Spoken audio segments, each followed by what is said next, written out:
It's so important to also have a plan to be able to pivot so that you can focus on, okay, what do I do now? What is my skill set? How am I still valuable? And showing communities how to leverage these tools to pivot, to bring their brand to life. How do I leverage AI to build a consulting brand? What you should worry about and always think about is how do I continue to iterate and be relevant and be an asset to whatever the market wants at whatever given time. Welcome to How I AI, the podcast featuring real people, real stories, and real AI in action. I'm Brooke Gramer, your host and guide on this journey into the real-world impact of artificial intelligence. For over 15 years, I've worked in creative marketing, events, and business strategy, wearing all the hats.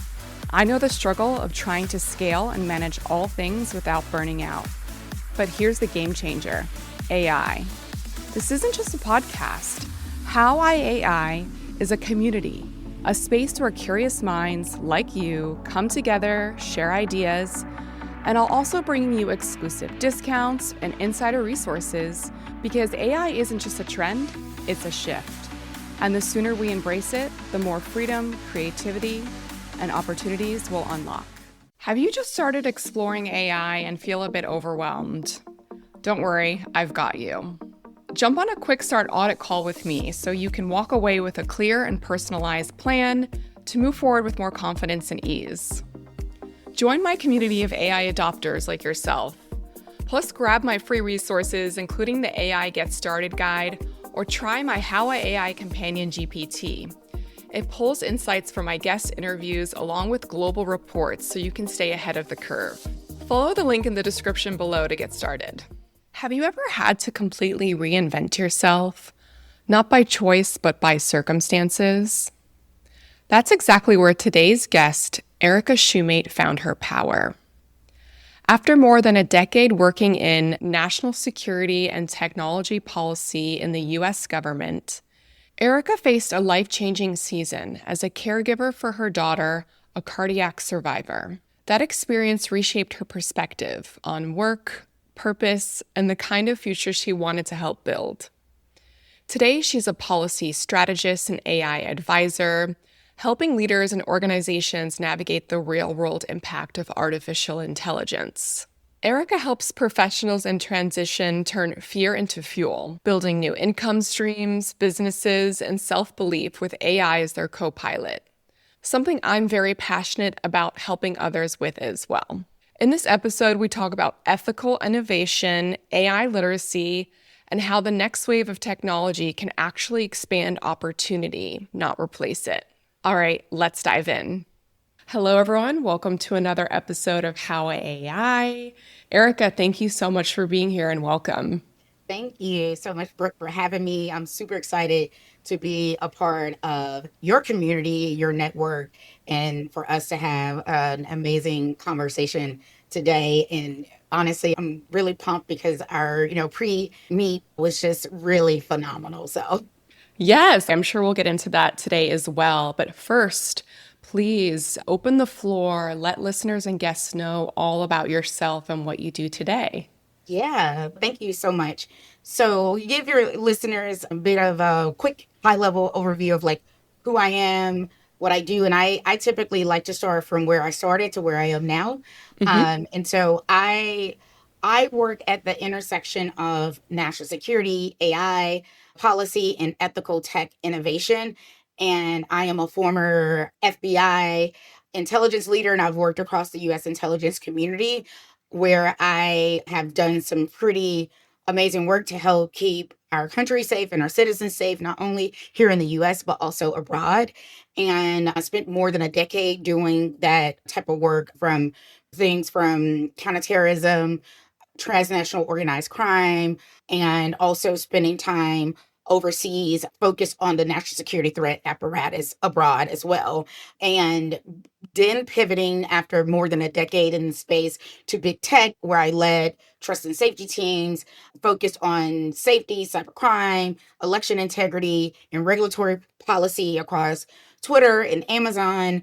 Really some unmatched experience and things you can't even replicate because of the type of things that I worked on in both of those environments.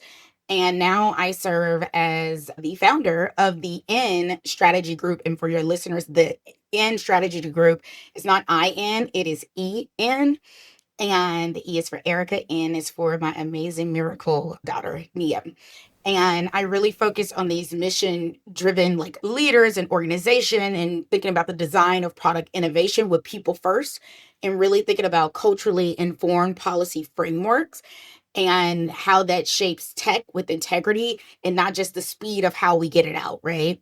And my work really centers on building that responsible, proactive guardrails around AI and emerging technologies that truly drive impact from product design to public policy. And I know a lot of people think like, well, all this innovation, like, oh my gosh, well, if I have to think about the people and product design, how does that then allow me to make a living if I'm an innovator? And I think that that is where we can have the best of both worlds. And as my role as a global AI policy fellow today at the AI 2030 Institute, that's some of the additional work that I do, focus on being this product policy architect behind some of the work that we're thinking about where we are in 2025 and where the North Star is by 2030.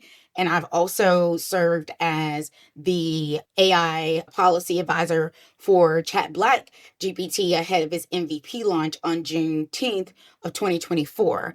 And also recently, I published an article, what was published by Duco Experts, Beyond the Algorithm, the Hidden Human Cost of AI. And whether I'm working with, big major companies, Fortune 500s, Fortune 10s, I'm really known for translating this chaos into clarity and making sure that people really understand what's most at risk and that people aren't the afterthought and always front and center of innovation. And so, to your listeners, how do I AI? I really do it by building the frameworks and future where people come first and always, quite frankly. Wow, what an impressive background. Thank you. Thank you. It's so vast, and you've done quite a few transitions into different spaces. Take me back to when you first started going into technology and artificial intelligence. What was that transition like? What really sparked your curiosity and interest to go in that way full force? Oh my God, great question. So, what a lot of people don't get to see a lot of like behind the curtain of being in government, particularly when you're in the national security intelligence apparatus, is like all, behind. And there's no real window into that world versus maybe what you see on TV or the little bit that people may talk about in their former lives. So, for me, policy and innovation has always been at the forefront of any work that I've done. And from the time I started my career in government, even starting in local government, like I actually started at the City of Memphis Office of Youth Services and Community Affairs, following policy as it relates to youth and organizations, and then moving on to the Shelby County District Attorney General's office, where I was focused on taking a look at data and also youth that were part of truancy and not looking at it in the traditional sense, really getting to the root cause. So again, having to understand data. I was not manually writing down the data. I was really looking at systems and being able to automate that information. And then how do I translate that data into real storytelling that humanizes the root cause of issues? So I would say that a lot of what that beginning really folded well into my work as an intelligence analyst in my entire career. Everything that I have built and worked on or trained for has really been at the center of innovation. How do you review a potential investigation? How do you review different pieces of data that don't really make sense together? And how do I piece it together to really make full sense of this? Because I need to be able to provide a real assessment and analysis and recommendation for the highest levels of the government. And through the training that you get over time at the beginning and also just throughout your career, it really is built on various types of data. And like, granted, government can be a little bit behind the times. I'm not going to sit here and act like it's not. There were also really cool things that I got to see and also work with, where I knew that technology and innovation were going to be the things that was going to drive the future. So I essentially made my way into those spaces where I knew that technology was going to be, unfortunately, the way of like the good things about the future, and also the way of like the weaponization of the future. And some of the work that I did as it relates to like innovation and exploitation was around counterterrorism, unfortunately, and being able to understand how, not so great organizations were weaponizing technology for their own use in like recruitment or whatever. And that to me was that kind of aha moment for me. And also continuing to see threats change. We always are looking at emerging trends as it relates to what is happening not only here in the US, but what is happening around the globe. So it was important as an analyst that I was always anticipating, not waiting for the thing that goes bad, right? And really being at the forefront of that, even from the criminal piece of these things. And so I was able to take all of that not so great kind of bad actor perspective and really shift that and bring it into the world of tech after more than a decade at working at the FBI and across some other agencies as well. Wow, what an incredible opportunity to be trained in the way that you have, and all of the things and knowledge and expertise that you've been able to accumulate through, yes, quite unfortunate historical circumstances, but it's been able to really work your brain and really put you in that position to be able to put in preventative measures from things like that happening with your clients. Really be able to pinpoint and map out, things that people should put in place when it comes to AI policy and guardrails to have in place. So let's bring it forward to how you're applying this day to day now. If you could share what type of clients you're advising and what you typically come in and support them with, and how you're supporting individuals now, granted all of your background, skill, and knowledge. Absolutely. So some of the work that I do on a day to day, sometimes it's just me. Quite frankly, I'm always working to keep up with policy and regulatory things that are coming out that are changing, not only here in the US, but the globe, right? Because generally speaking, most organizations, most people who are building things, they aren't necessarily not just like for US customers, it's a global kind of product that's the ideal end state is for you to be able to have this product that is useful around the globe. And so one is in my day-to-day tracking what is happening across the globe, or what are we seeing? What are the trends as it relates to what a specific country or region is thinking about? As we know here in the US, we're not as far along as it relates to like the regulatory standards. We've been a bit more kind of, I won't say fully laissez-faire, but just kind of taking a step back and not putting policies in place. Whereas you have in the EU, where there are so many things being put out that some people think that, it's too much. And is it an overreach and all these different things? You have the Digital Services Act, the DSA, you have the UK Online Safety Act. There's also a lot of AI policy that has come out as well. And then you have, for example, in New Zealand, you have a complete ban of like youth not being able to use a social media platform.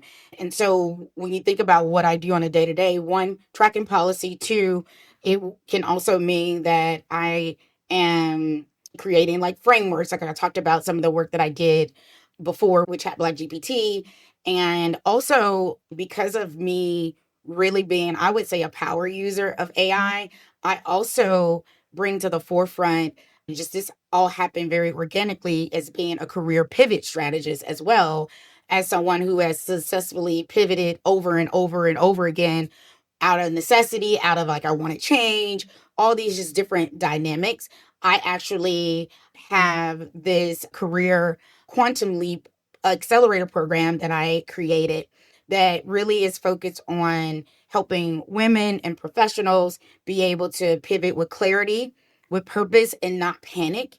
Because we know that when you are disrupted unexpectedly in life, whether that's personal, professionally, it can cause paralysis, that panic. And what I always say to people, but there's power in the pivot. And so if we can quickly, like, yes, I always say have your grief, and work through that, but it's so important to also then have a plan to be able to pivot so that you can focus on, okay, what do I do now? What is my skill set? How am I still valuable? And also leveraging AI tools and showing communities how to leverage these tools to pivot, to bring their brand to life, being able to build out, like, not just the tactical things like get a better resume, get your LinkedIn page updated, but also thinking about it. How do I leverage AI to build a consulting brand? Like, it doesn't mean that you may not go back to your 9 to 5. It's like, and having my 9 to 5, because as the world is shifting with technology, also how we make a living is also shifting. And so for someone like me who's neurospicy, I'm always thinking like literally 5, 10 years ahead. And I always say, don't worry about AI, the fear of like AI taking your job. What you should worry about and always think about is, how do I continue to iterate and be relevant and be an asset to whatever the market wants at whatever given time? Such beautiful words. I agree. It's never been more important to have multiple streams of income and really be leaning into your entire skill set, Yeah. because we're multifaceted beings. And I'm so glad to see more of that, right? Because I'm sure you've had in your career as well, where people tell you, focus on one thing, focus on one thing. And I'm like, that's never been me. And so I'm really happy to see like the shift, even though I never listened to that. But it's just nice that that is also becoming the norm, and to be multifaceted and openly multifaceted, right? Like, lean into all those parts of you, because those things is what allow you to, as Beyonce would say, I am one of one. I am the only one.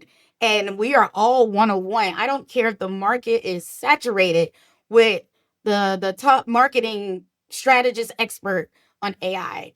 Because of our lived experience, because of all the things we've done in our own careers, we're always going to have a different perspective from our next neighbor. I don't even say next competitor, because there is always, I believe that there is enough people to go around where everyone can eat, right? Yes. And if we have that mentality as well, there's also opportunity to collaborate and not be like the Game of Thrones in this space as well. So Oh my gosh, I love that you said that, because I was already thinking in my head how I want to collaborate with you. Because, yeah, I think it's so important. And what I've been leaning into doing for myself and my community, because, I'm such a leading example of how to pivot with AI as your co-pilot. It's such an amazing time to be a solopreneur, a first-time entrepreneur with all these empowering tools. How I AI is brought to you in partnership with the Collective AI, a space designed to accelerate your learning and AI adoption.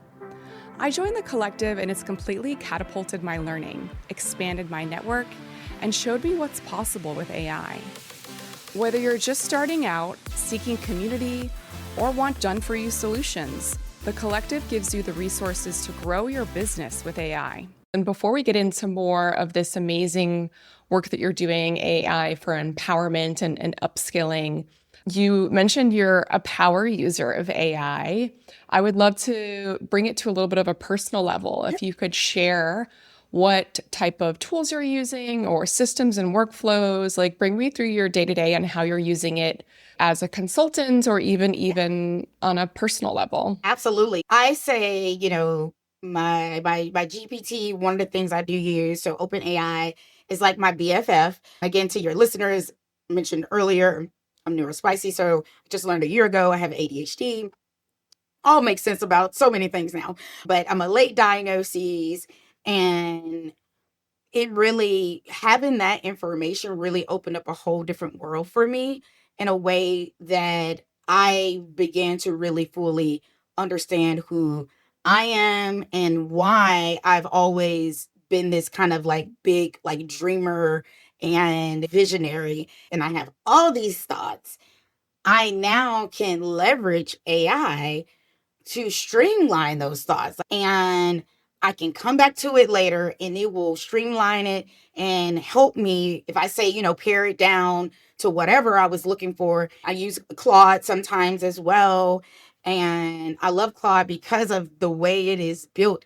It's pretty much a more contained space and platform of like data and privacy. That is what they're number one big on is the data and privacy perspective. And then the other tool I absolutely love as someone who is not a big PowerPoint, I won't say user, I'm just not that great at it.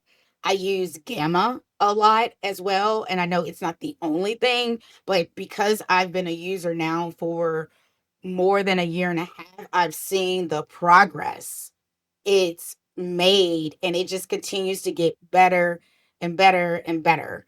You can get your PowerPoint in like 2.5 seconds, and then you can fix it however you want it to be. But those definitely are some highlights of things that I use in the generative AI world, but not the only things. The last thing I'll say from a everyday calendar perspective is not only do I use my Google calendar, but I also love reclaim.ai as well. What is reclaim.ai? Yeah, reclaim.ai is actually it's part of Dropbox. But Reclaim is amazing because it allows you to get your time back with AI. I'm able to then allow it to sync across all my calendars. It tells me when I have something or this is overlapping with this. It does a great job of like the integrations across various platforms. And Mm. if you are a business owner, you might have multiple Google accounts if you use Google Suite or whatever, and Yes. it's all able to be easily integrated. Doesn't matter how many Google accounts that you have. Okay, cool. I haven't heard of that one yet, and that's very helpful. I also have so many calendars and different emails as well. Yes. I love that you brought up Gamma and just how you mentioned it wasn't that great in the beginning. I agree. It's so funny because in the beginning, I was so anti Gamma. Right. This was over a year ago and everybody was singing its praises. And I found it so not user friendly in the beginning. But now I use it for almost every single client interaction and presentation where I'm leading calls. And it's so quick. You're right. I love it. It's so quick. And like you say, like, no, it's not perfect. That's fine. So I'm glad I stuck with it because I was like you at times, very annoyed by it. And you can customize your own themes, like your business brand, your colors, right? I can just click on it and then it keeps the same colors every single time. It's on brand, the logo, all those things. So, Well, let's transition back into all your work, specifically empowering women through this portal of reinvention using AI as a bridge, something I'm also very passionate about. And walk me through how you are doing that. Are you doing webinars and trainings? Do you work with people one-on-one? And maybe you can share some themes that you've been noticing in people that are transitioning and you're getting to support them with their resumes using AI and career upskilling. I'd love to oh my just get gosh, into that now. love this. You'll probably see me just light up like a whole light bulb. And I'll just quickly say this Career Quantum Leap Accelerator program was born very organically out of a need. On President's Day of this year, I actually created a free workshop, like literally a Saturday evening. I looked around and was like, oh my gosh, what's happening? Because every few minutes hearing someone got laid off, someone was like, my world is turned completely upside down. And living in the DMV, it's like, oh my goodness, what's happening? And I had a moment of my inner voice of saying, what is everyone doing? Who is helping who? And like, what's happening? And then God said, well, you can do it because you've done it. You've done it. And I was like, I have no time for this. I am a busy mother. I have a child that requires a lot more of me than the average mother, which already requires a lot. And nope, the voice would not go away. And so I created a flyer using Gamma. I did not post it on social media. I posted it within my small networks, different networks of women. And I can tell you within less than 24 hours, I had to cut off my Zoom registration link, just literally my network. I had 100 slots. I was like, oh my God, what has just happened here? And so, what was supposed to be a 90-minute session turned into a 3-hour session. And so many women were just floored and like grateful. And they were so appreciative of me taking time on a holiday and being with them and allowing them the space. And what I saw was the paralysis, quite frankly, like the shock and awe of what do I do? We're talking about career public servants, a lot of women. This is transcending generations, right? This is not just, are you a baby boomer? Are you a Gen Xer? Are you a millennial? Are you a Gen Zer? Did not matter. And trying to show them, I was like, one thing you will grow to learn about me is that I am always strategic, always number one. Being strategic, being intentional, and being very calculated in how you position yourself, whatever your next move is. So the tactical piece is getting your resume updated, getting your LinkedIn, but what else? We got to shift the mindset because some people aren't comfortable with all they know is government, right? And that can be very scary. And I had to just remind them as women having to say, you are the talent. Like, regardless of what happened, you are the talent. And as long as you know your value, your worth, or even if you don't know it today, start getting the mirror and you're going to tell yourself every single day, I am enough. And I got a whole other framework on that. But the point being is, how do I see myself? Because when we can shift our minds, we can shift how we move forward, right? And using all of that kind of a build up then showed them like, okay, if we're in this industry in government or government contractor, these are some of the jobs that you could think about. And so from that, I created a free e-career resource guide as well that I built, shared, and showed them what different job industries that they could be considering, and also giving them tools like mental health support, financial or wealth management resource support as well, and also practical prompts that they could use even if they were still skeptical of AI. In that workshop series, I also provided operational security techniques as well for those, again, that weren't sure what to do, how to do it, and I don't know about this, and making it an educational piece and not shunning someone for not wanting to use it either. That's beautiful. And just with the handful of people that I've been kind of in beta mode supporting individuals making major transitions right now with AI as their co-pilot, mindset is the number one, blocker of really shifting your identity. What will people think? What will they make or understand of me? You bring up such an important point about just like the financial education and supporting them in that way. I'm going to look into your resources and I can link those out in the show notes as Yeah. well. Yeah, I love it. Yeah, having that as someone who is a first generation college grad, being also from inner city Memphis, I have a lot of financial trauma if I'm going to just be 100. And even though I've done well, I'm doing fine, there is a part of me. You'll hear a lot of celebrities talk about this when you've grown up, poor. You still sometimes have those triggers or mindsets around like, oh my gosh, I don't want to be broke. So, for your listeners, so someone that thinks like, I need to have it all together to be able to make a move, we just have to get started. And I'm sure people hear that all the time. You just got to put at least a half toe in front to make, because if you get someone off the ledge just a little bit, right, you're getting somewhere. And I see it Yeah. so often. And the thing is, I'm sure you see this with some of your clients where you can see their potential. You can see Hmm. Like their vision, like you can see them in a year from now if they would just jump. And one thing for me, I am going to always bet on myself, period.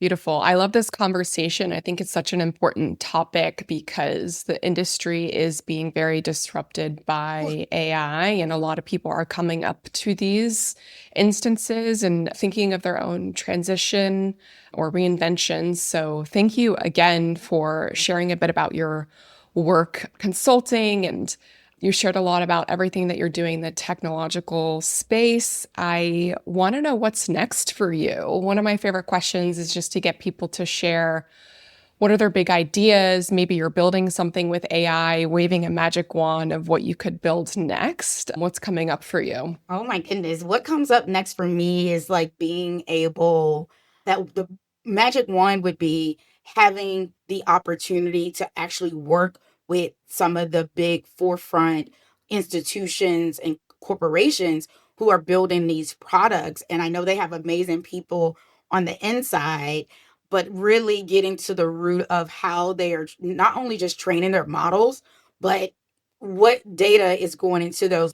Who are you working with? How is your data used? The one thing that I immediately think about is healthcare, because so much is shifting so rapidly in healthcare. And we know that there is a disproportionate amount of like biases that leads to real world harm. As we talked about before we started today, I am a big also maternal and infant health, not only advocate, but I also serve as a maternal health policy co-chair with the March of Dimes DMV Infant Maternal and Infant Health Equity Coalition. And that work brings me to doing work at the state and national level. And being able to gather and gain bipartisan support and legislation to really reshape maternal and infant health support, because the US is the worst developed nation to have any child, and doesn't matter race, ethnicity, blah blah blah blah, all those good things. And also it's even worse for Black women and babies. As a matter of fact, the state of Mississippi has declared a state of emergency for their infant mortality crisis. Wow. And so you want to think about the waving the magic wand, it would literally be getting in front of these companies who are the keepers of the electronic health records, also those who are doing the research, that it can drive change, making sure that that research, the data, is also including people that are least likely to be in the room. That would be the number one piece of this. And two, being able to work with just the other companies as well, because again, I think I bring a completely different lens and perspective, not just from where I come from, but the things that I have lived and survived, navigating the healthcare system, doing it successfully. Again, if you had better systems in place that they actually talk to one another, Epic has done a much more improved job of this. But if you have more being able to talk to one another that's HIPAA compliant, you would likely, I would venture to say, be able to solve some of the horrific outcomes that we are also having in this nation, and ensuring that not just the implicit bias, but the bias in the data just comes from not ingesting enough of a certain population in this data. And so that would be some of the things I would want to wave a magic wand around. Wow. Thank you so much for sharing that. It's clear you're very passionate. And I love how much that question always really lights people up. And you get to really get under the hood of what is really your North Star. And I would love to wrap up this conversation and ask if you have one key takeaway you want listeners to get from this episode. Maybe it could even be on AI policy, since you have a lot to share about setting up and creating that for your own business and professional use. I know that you are such an advocate. Absolutely. So one big key takeaway I would say for your listeners would be is, if you are using AI already, taking just a little step back to see the tools that you like, Are you using them at the free subscriber? And if you are using it at the free subscriber, going to look at what the data and privacy actual clauses are, so you are informed at least how your data is being used or not used. And then two, practicing and continuing to practice operational security is so important. And what I mean about operational security is being mindful of like your PII and how you're putting information. Like I am a big believer of using a bunch of brackets and all these like space holders and things as I'm using different generative AI tools. And you can make up a person just so that you aren't giving all of your people away, because social engineering is still a thing. And again, with the sophistication of like the cyber threat and cyber threat actors, whether that is state, non-state actors, it is very prolific. So any day could be your number. And also, like, we just had the outage with AWS recently. And again, just being aware. It's not that you need to necessarily change anything, but just being more informed allows you to make better decisions as we are interacting more with this technology. Such a great key takeaway. I haven't read up too much about the AWS incident yet. And I didn't do the full deep dive yet, but definitely as we think about things becoming more like centralized, right? Also thinking about how your data is stored, who is it stored with. And Yep. let's say you decide to start a company and all of your information is then stored in the cloud by one particular system. Then is this an opportunity then be like, okay, let me recheck the way that I have my operational procedures for storing data? Do I need to have an alternative too? Like my backup is elsewhere. It's not with one specific, corporation, or I put this stuff on a hard drive, because I'm sure most of us hadn't even thought about going back to like a hard drive. But some of the more, as people would say, dinosaur ways, some of that is still okay to have as a part of your operational security and your protection of your intellectual property as well. Yes, such a key takeaway. I'm so glad that we gave that last final nugget. There's so much information in here, and I really enjoyed just getting to know you as a person and all the things that you stand for and all the amazing work that you've done throughout your career and continue to live on. How can listeners reach out to you, Erica? How can they connect? Absolutely. So you can follow me on Instagram at the Policy Goddess, at ThePolicy Goddess, Goddess. And you can also follow me on LinkedIn, maybe not, but I'll make sure to share how to find me there, because it's not simple. And then the last thing is you can also visit me on my website at www.leadwithinstrategy.ai, and that's lead, LEADWITHNEN strategy.ai. So yes, that is where you can find me.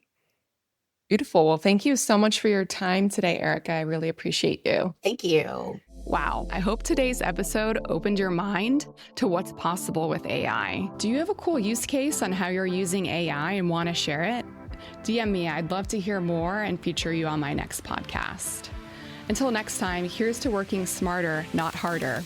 See you on the next episode of How I AI. This episode was made possible in partnership with the Collective AI, a community designed to help entrepreneurs, creators, and professionals seamlessly integrate AI into their workflows. One of the biggest game changers in my own AI journey was joining this space.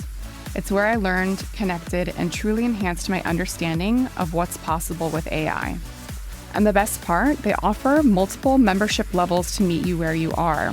Whether you want to DIY your AI learning or work with a personalized AI consultant for your business, the Collective has you covered. Learn more and sign up using my exclusive link in the show notes.